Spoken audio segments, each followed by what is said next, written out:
Magandang araw mga kabakyard. Ito na muli ang inyong babaeng magkakambing. So ito na po yung mga bisero namin. Lumaki na. Pero syempre yung dalawa is native pa lang. So hindi siya ganong kalakihan. Kaya ililipat namin sila sa malaking bahay. Papaalaga muna namin sa aming kapatid. Ayan. 3 pa lang. May isa pa. Lipat natin baka sakali after, titignan natin after how many months kung lalaki. Ito kasi upgraded na yan. Ayan. Malaki na to. Ito si Owen namin na yung nanay nito ibinenta na namin eh.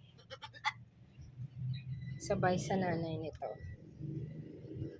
Yan. Inaantay natin yung isa pa nilang kasama.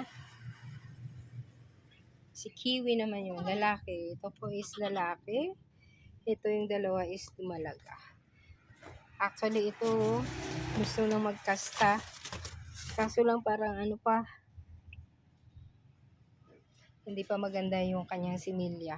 Kasi mag 1 year pa lang siya sa October.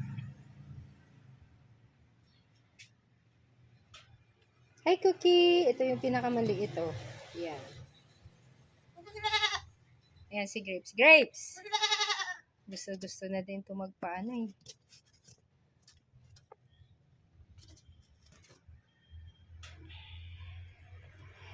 Yan. So, paano mga kabakyard? Ay, habang inaantay natin yung isa, antayin na lang muna natin. Tapos, kung continue natin doon sa lilipatan ng 4 naming mga bisero.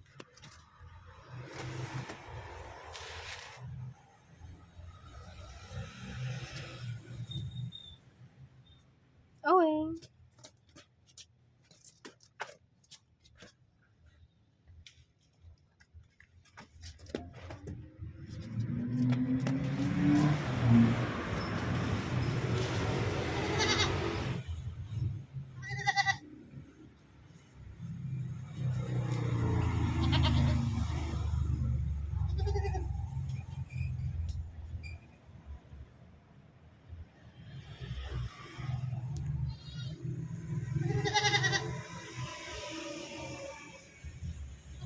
Ayan na po yung isa. Ayan na.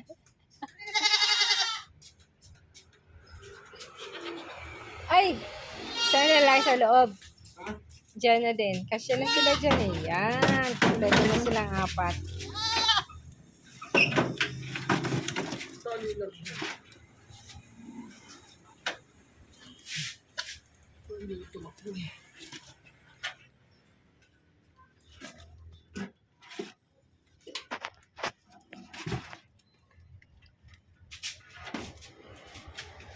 Yan, kompleto na. So, paano mga kabakyard, update na namin kayo ulit mamaya. Doon sa lilipatan ng aming mga bisero. One eternity later.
So, paano mga kabakyard? Hanggang dito na lamang po. Hanggang sa muli. Maraming salamat sa mga subscribers namin at sa aming mga manonood. Bye!